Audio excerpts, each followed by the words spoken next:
first. Okay, let's go ahead and start this hearing. Start the hearing by reading the notice. Public hearing notice is hereby given that the following hearing will be held in the Bonneville County Courthouse, 605 North Capitol Avenue, Idaho Falls, Idaho, January 11th, 2023 at 1:30 p.m. by the Bonneville County Commissioners for the purpose of a public hearing to amend Bonneville County zoning ordinance as follows. It's got a list of the different amendments that I'm sure Austin will cover on some changes.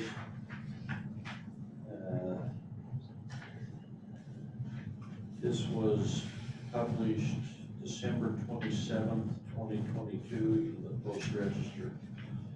Those present are Commissioner Brian Reed, Commissioner John Walker, myself, Commissioner Christensen, and members of the planning and zoning staff.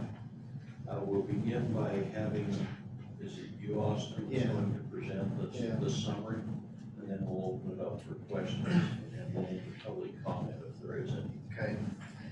Austin Black with Bonneville County Planning and Zoning. So, as Commissioner Christensen mentioned, we're just kind of going through and amending some of the zoning ordinance. The two main purposes of these amendments were to allow some provisions for guest homes on lots that are more than 1 acre in certain zones, as well as to update the enforcement ordinance and the fines associated therewith. So you'll see on this first slide here, as part of this, we had to amend the hotel definition just to make sure that it didn't qualify a guest house as a hotel. If you go to the next slide, Gwen. This just kind of goes over what the definition of a guest house is, which we, with the Planning and Zoning Commission, came up with, which basically is a structure which does not exceed 800 square feet, is built on a foundation, located on a lot with one main dwelling structure and used for housing guests, and not rented, leased, or sold separate from the rental, lease, or sale of the main dwelling. Recreational vehicles, tiny homes, or other non-permanent structure will not be considered a guest house. So we did that, and then if you go to the next slide, this is where I went in order of how things fit in the zoning ordinance, so we'll get back to the conditions of the guest house. This is the new proposed enforcement ordinance. It used to just say that it's punishable by a fine of $100 and no imprisonment, and then allowed for basically stepping up in the judicial process. We basically just changed that so it's more of a graduated scale. The first violation is $100, second $200, so on until you get up to $500, and then if we need to enter injunctive relief at that point, we can. Next slide. So this just goes over the standards house would be, which would be lot size minimum of 1 acre, is allowed in or established above. Living space shall not exceed 800 square feet, maximum of 2 bedrooms, 1 bathroom, kitchen with refrigerator, 2 burner stove and microwave. Next slide. And then talks about what would be required for water and sewer, that no new access will be allowed, that 1 additional on-site parking space would be shown. Next slide.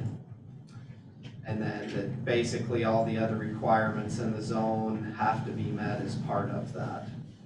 So that kind of covers those changes. There's a few other places that the enforcement was changed, and they're just repetitive places in the ordinance where that is restated, but exact same language in all of them. The P&Z Commission, when they heard this, recommended approval. However, they recommended that we increase the living size to 1,000 square feet and don't limit the stove to only 2 burners. Was their only recommendations to you as a board. Any questions for me? On the penalty, it takes away the criminal penalty and just provides for civil penalty. Okay. Correct. So I want to make sure I understood that. Question? Okay. So it was a little bit hard to follow in the minutes. It seemed like some of the audio was having a hard time picking up. I was trying to understand exactly why they wanted to raise it from 800 to 1,000 and what significance that would show. Most of their discussion was just that they wanted to allow it to be a little bigger space.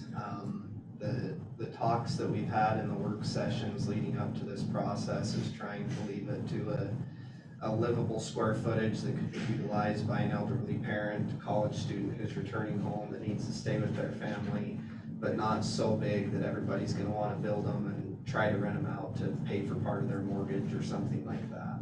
So I think that was just kind of their thinking towards it, and that's why they recommended the bigger square footage.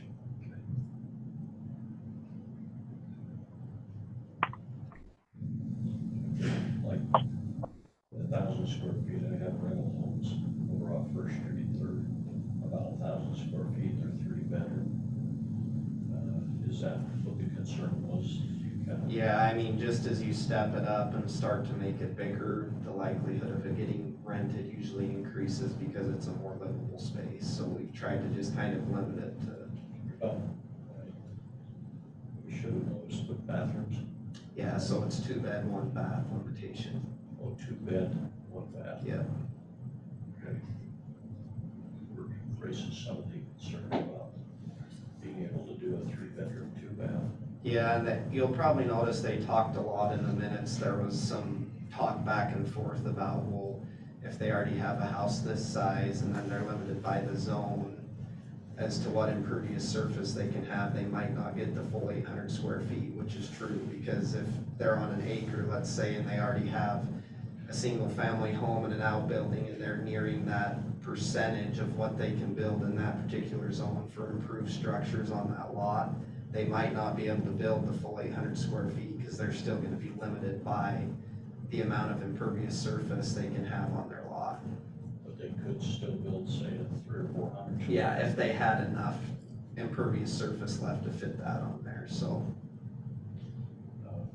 And one other thing, without objection, we need to make these minutes of the P and Z part of the record.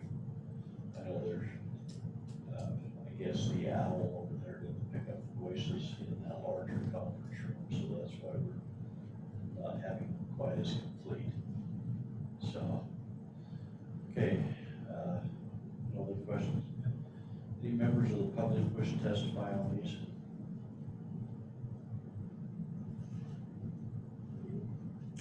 Yeah, if you go ahead and, the owl will pick you up from there, but speak loudly, state your name and address. Well, that's a different one. We're here for the rezoning Next of one. this. Okay, that starts in 5 minutes. Okay, we're here. to- We're the one on Harding The Lane. one on Harding Lane, that, where they wanted to build. Yeah, we won't be taking any testimony on that in this hearing, so. Not yet, you'll get a chance. Yeah. Okay. Okay. I can't hear you. No other questions, no other comments? We'll call this public hearing to a close. We'll refer it to Austin. He'll put together some proposed findings by individually speaking with different commissioners. When he comes up with some proposed findings, we'll put them on our agenda. It'll be a public meeting, but not a public hearing. Usually on Wednesdays, but there won't be any other notices sent out. That's when we'll discuss and make any changes to his proposed findings. So with that, thank you, and we'll stand adjourned. The next hearing will start in about 5 minutes.